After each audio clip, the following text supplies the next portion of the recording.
Hello，大家好，我是阿明，今天来分享这款 M2 混强系自由光翼。内层包装就单纯的吸塑，光翼占了1/3的位置，其他的还有龙骑兵的喷射特效件、武器装备的特效件，另外还给了一个较长的支架。先来看一下光翼光翼的整体长度还是比较大的，用尺量一下的话，大概是有22厘米左右的样子。再来看一下光翼的细节，从根部向外喷射的纹路是有刻画出来的，然后再到中间的部分，用镂空的方式来体现气焰的效果。边缘的不规则造型表现出了光翼的动态感。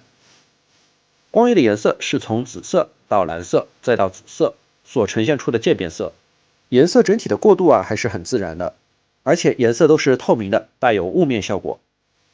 安装光翼的话，先要把龙骑兵上黑色的封件给拆了。说明书上的安装方式是需要把光翼给拆开来进行安装的，对准龙骑兵的位置前后合上就可以了。但没什么用因为这个光翼是非常的松，一拉就拉出来了。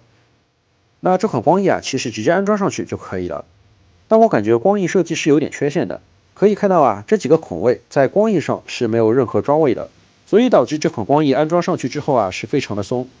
那如果用力捏一下的话只能说效果稍微好那么一丁点。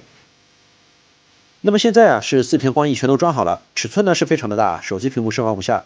那我这里就晃一晃就能看到这个光翼基本上都会掉下来的，就这个效果还是挺令人糟心的。还有一个问题就是安装好光翼之后，翅膀的重量变重了，翅膀根部的关节可能承受不住这么大的力，像我这么晃一晃翅膀就会自动下垂。那如果长时间的静置估计翅膀也会自动垂下来。那这里也是给了一个解决方案，在玩具里面是给了一个透明的支撑件，安装方式非常的简单，对准直接卡上去就可以了。装好支撑件后翅膀就固定在支撑件突出的地方了，那翅膀的角度也变成固定的。因为尺寸还是比较大的，所以需要用到内部的加长型支架。那这里先要把支架给安装好，翅膀的连接件用 M2 强字的就可以了，本体的话需要用到配件包里面的连接件。仅仅展示光翼的话，需要把连接件拆分一下，把翅膀喷口的盖板拿掉，再对准各自的孔位安装上就可以了。上架之后的尺寸是非常大的，屏幕基本上都塞不下。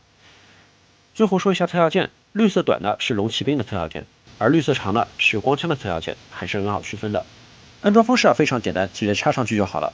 如果装反的话，能看到这个角度是明显不对的。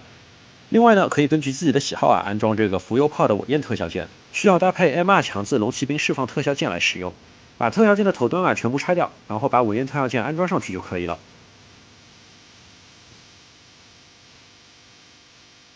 全部安装好之后呈现的是龙骑兵发射攻击的状态。特效件全部安装好就是这个样子，非常的霸气，不愧是最强最帅。